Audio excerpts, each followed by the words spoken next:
don't think I've settled in yet. It still feels really surreal. I'm still getting used to people calling me Miss USA. I'm like, I'm still Elle. It feels really odd, but I'm slowly starting to get into a schedule, and I'm excited for the year. Mm-hmm. So what has been maybe one of the biggest moments since winning? What has been, just out of this world? The why. The why at the Kentucky game. It was just a full circle moment. I went to UK. It's my alma mater. And then to go back, I used to watch people be the why each game. And I'd be like, oh, I want to do that. That sounds so fun. And then to actually do it, it was funny because I was more nervous to do the why than to walk out on stage at Miss USA. So it made me laugh. But that was a full circle moment. And then also to go back to Taylor County after the tornadoes was a huge thing, just to talk to families and see the devastation firsthand.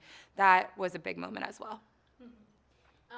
Talk to me a little bit about Miss Universe. How was competing? How was meeting out all the other delegates and everything like that? It was an experience. I arrived late and then I had to quarantine. So I was a little nervous about, walking in, you feel like as if everyone has made their friends already and you don't know how you're going to stand next to all of these high caliber women, but I felt confident in myself once I got there and was in rehearsals. And it was amazing. I looked at my mom afterwards and I said, whenever will I be in a situation where I'm surrounded by representatives from other countries like that? And so everyone was wonderful. It's an experience I'll never forget for sure, but it was a lot of fun. And it was a great time representing the United States, and I hope I made everyone proud. You definitely did. The whole state, I felt like, just lit up. Everyone was so proud. I had friends that I didn't even know would be interested, guy friends that were like, hey, did you used to work with them? That's hilarious. How does it feel to have so much support? Have you felt very supported by the state of Kentucky? I felt so supported, especially from Kentucky. I couldn't have done this without them. The comments, the messages, I see them all. I can't say thank you to everyone. I can't respond to everyone, but I just want to say thank you so much. Representing the Bluegrass State first at Miss USA was phenomenal. I wanted to make Kentucky proud, and I won, so I hope they're happy. But then to go to Universe and represent the United States of America, we put Kentucky on the map, and I think I want people to know it's okay to be proud to be from Kentucky. That's something that I want everyone to know that I am. Mm-hmm. So what is your schedule like next? I mean, obviously, I don't want you to get into too much of where you're going to win, because I don't want the creepers to pop up on you. But how does it feel to be back in Kentucky? Where do you go from here? What's your day-to-day going to look like? I don't know what my day-to-day is going to look like. The team has told me that it's going to change every single day, which is fun. You never know what to expect. But I will be living in LA, so I'm in Kentucky for another week and a half, and then I go to LA, where I'll be traveling the country, living there. It's going to be different than Louisville, which I'm a little nervous about. Big city. I haven't been to LA since I was about 13, I think. So it'll be fun, though. It'll be a great year. Mm-hmm. And talk to us a little bit about your platform. What kind of messages you want to be sharing while you're holding this role?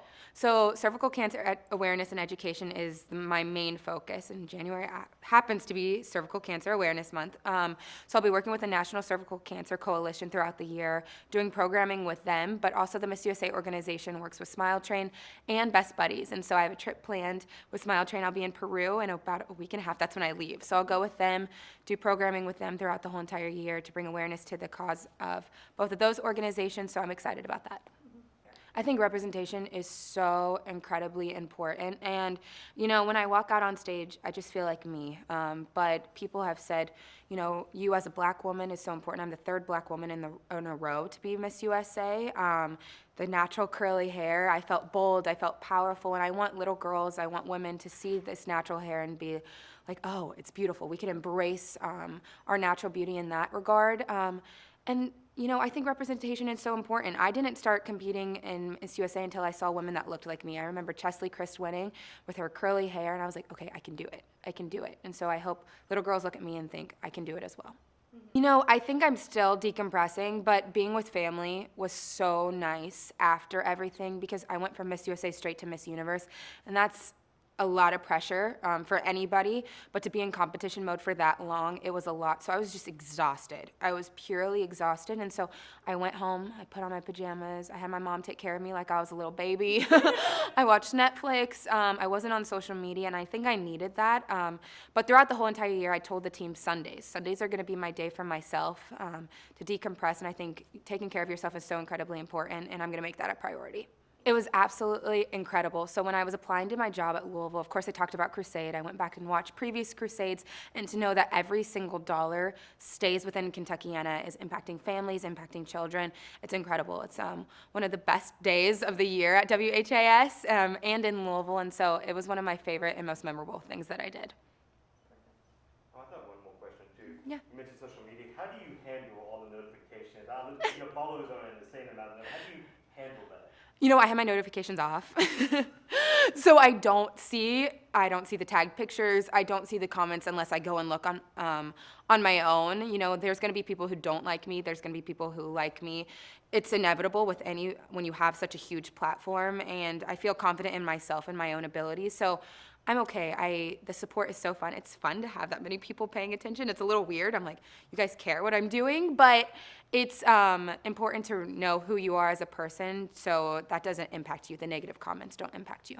I think criticism is good. I take what they say. I think, is this constructive feedback, constructive criticism, or is it just negative and hateful? And I think you need to separate both. But again, I try not to pay attention to the comments, good or bad, just because, I just need to focus on me and what I'm doing. And as long as I feel and my team feels as if I'm doing a good job, then I feel okay. I always feel like Elle, but when I put on the Miss USA sash, it almost feels as if it's a different persona.